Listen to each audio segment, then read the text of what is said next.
안녕하세요. 뉴스반장입니다. 김인철 사회부총리 겸 교육부 장관 후보자가 자진 사퇴했습니다. 후보자에 지명된 지 20일 만인데요. 수없이 많은 비리가 쏟아져 나왔지만 그는 뻔뻔스럽게 아무 일 없듯 계속 버텨왔습니다.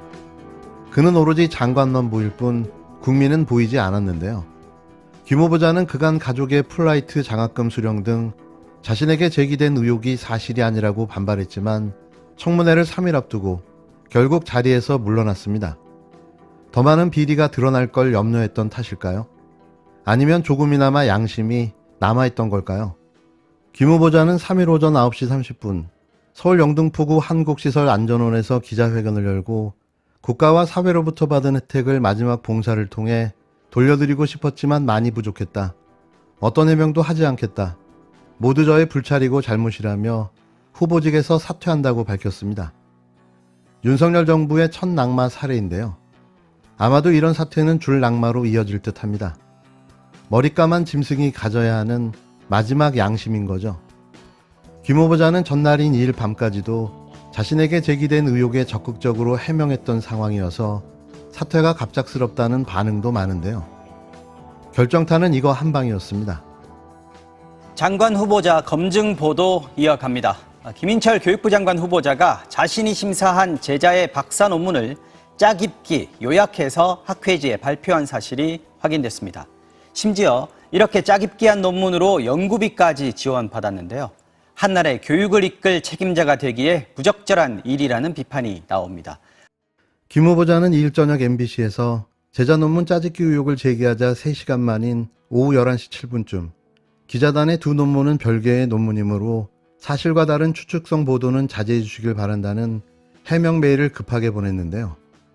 MBC는 김 후보자가 과거 소위 방석집이라고 불리는 식당에서 접대를 받으며 제자의 논문 심사를 했다는 내용도 보도했습니다. 김 후보자는 이 의혹에 대해서는 별다른 해명을 하지 않았는데요. 그리고 해명 메일을 보낸 지 9시간 30분 만인 3일 오전 8시 30분쯤 1시간 뒤 긴급 회견을 하겠다고 공지했습니다. 그리고 해명 메일을 보낸 지 9시간 30분 만인 3일 오전 8시 30분쯤 1시간 뒤 긴급 기자회견을 하겠다고 공지했습니다. 그는 지난밤 사퇴 결심을 굳히고 윤석열 대통령 당선인 측에 사퇴 의사를 밝혔으며 갑작스런 기자회견 자청에 교육부 인사청문회 준비단도 당황했던 것으로 전해졌는데요.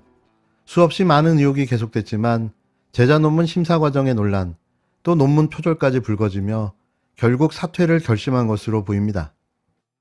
존경하는 국민 여러분, 사회부총리 겸 교육부 장관 후보자 김인철입니다. 저는 오늘 부총리 겸 장관 후보직을 사퇴합니다. 국가와 사회로부터 받은 많은 혜택을 마지막 봉사를 통해서 국민께 되돌려 드리고 싶었습니다만 많이 부족했습니다. 어떤 해명도 변명도 하지 않습니다. 모두 저의 불찰이고 잘못이었습니다. 김 후보자는 이날 사퇴 이유에 대해 가족의 미래까지 낱낱이 매도당할 수 있다는 염려가 있었고 사랑하는 제자들까지 청문 증언대에 불려내는 가혹함을 없애고 싶었다고 밝혔는데요. 그는 사퇴 기자회견 후 취재진에게 제가 지나는 길에 마지막 품격을 지킬 수 있도록 협조해달라며 별도의 질문도 받지 않고 자리를 불이 나게 떠났습니다. 자, 다음 2호는 누굴까요? 3호, 4호, 5호, 설마 19호까지 줄낙마로 이어질까요? 어떤 누구도 지금 봐서는 손색이 없어 보입니다. 의사일정 제1항 형사소송법 일부 개정 법률안 개안을 계속하여 상정합니다. 지난 본회의에서 이 안건에 대한 무제한 토론이 종결되었으므로 바로 의결에 들어가도록 하겠습니다.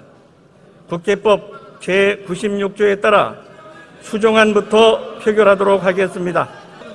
네. 예. 지금 의사진행 발언 신청이 있었습니다만 국회법 제106조의 제8항에 따라 지난 회기에서 무제한 토론이 종결된 안건은 지체 없이 표결되어야 합니다. 따라서 의사진행 발언은 의사일정 제1항의 표결이 끝난 후에 실시하도록 하겠습니다. 투표 결과를 말씀드리겠습니다. 계속 174인 중 찬성 164인, 반대 3인, 기권 7인으로서 형사소송법 일부 개정 법률안 대안에 대한 수정안은 가결되었음을 선포합니다. 검찰의 수사권 분리법이 3일 국회 본회의 문턱을 모두 넘으면서 더불어민주당이 추진해온 검찰개혁 입법이 사실상 마무리됐습니다. 민주당이 정권 교체를 앞두고 속도전으로 밀어붙인 검수완박은 이제 국무회의 법률안 공포라는 최종 절차만 남게 됐는데요. 민주당은 이날 본회의에서 구성키로 의결한 사법개혁특별위원회를 통해 추후 검찰의 수사권을 넘겨받을 가칭 중대범죄수사청, 한국형 FBI 설치 등 검수완박 보완책 논의를 이어갈 방침입니다.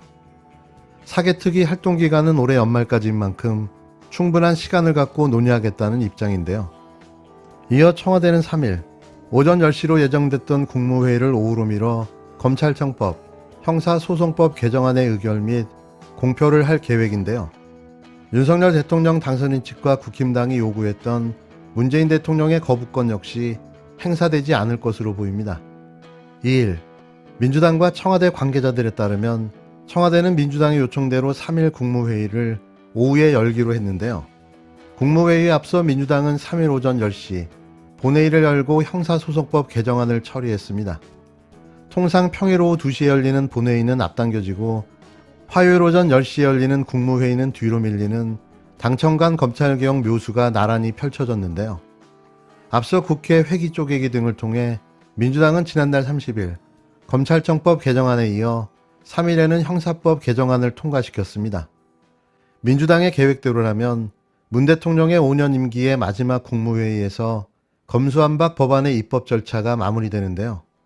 청와대 관계자도 문 대통령이 임기 마지막 국무회의에서 직접 법안을 의결할 것이라고 말했습니다. 이로써 되돌릴 수 없는 완전한 검찰개혁이 마무리 수순으로 접어들었습니다. 미비한 법 개정과 중수청 설치 등은 이후 마무리해야 하는 숙제로 남았는데요. 절대 다수의 야당으로 이도 그리 어렵지 않게 해결해 나갈 걸로 보입니다. 대한민국의 적폐이자 시대정신이 되어버린 검찰개혁, 이제 98% 완료됐습니다. 민주당 의원들도 고생 많으셨는데요.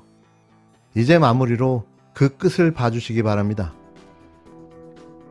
끝으로 제20대 대통령직 인수위원회가 3일 오전 11시 서울 통이동 공동기자회견장에서 브리핑을 갖고 5월 10일 출범하는 윤석열 정부의 국정비전과 목표를 설정하고 이를 구현하기 위해 국민께 드리는 20개 약속과 110개 국정과제를 선정해 발표했는데요. 대선 기간 약속했던 공약의 40%를 이미 폐기시킨 윤 당선자가 무려 110개의 국정과제를 제시한 겁니다. 한 개라도 지킬 수 있는 약속을 해야 맞는 거 아닙니까? 일단 지르고 보는 그의 국정 철학은 여기에도 유감없이 발휘됐는데요. 그 많은 걸 지킬 거라 생각하는 국민은 아마 없을 겁니다. 제발 국민을 위한 정치를 해주시길 바랄 뿐인데요. 공간이 정신을 지배한다는 헛소리는 이제 안 했으면 합니다. 대한민국이 싫으면 대한민국 대통령이 되지 말았어야죠.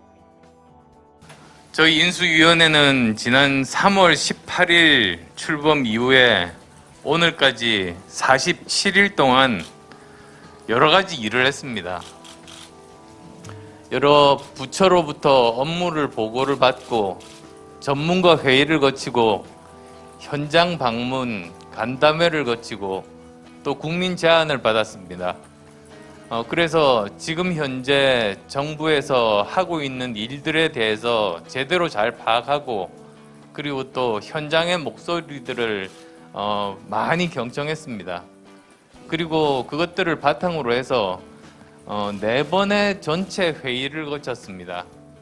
그리고 또 그 이외에도 아주 수많은 저와 간사단만이 참석하는 간사단 회의를 매주 서너 번씩 하면서 이 일들을 계속 진행하고 국정과제 선정안에 대해서 검토하고 보완하고 그런 작업들을 토요일, 일요일도 없이 밤낮을 가리지 않고 열심히 일을 했습니다. 그래서 그 결과로 110대 국정과제 그리고 또 520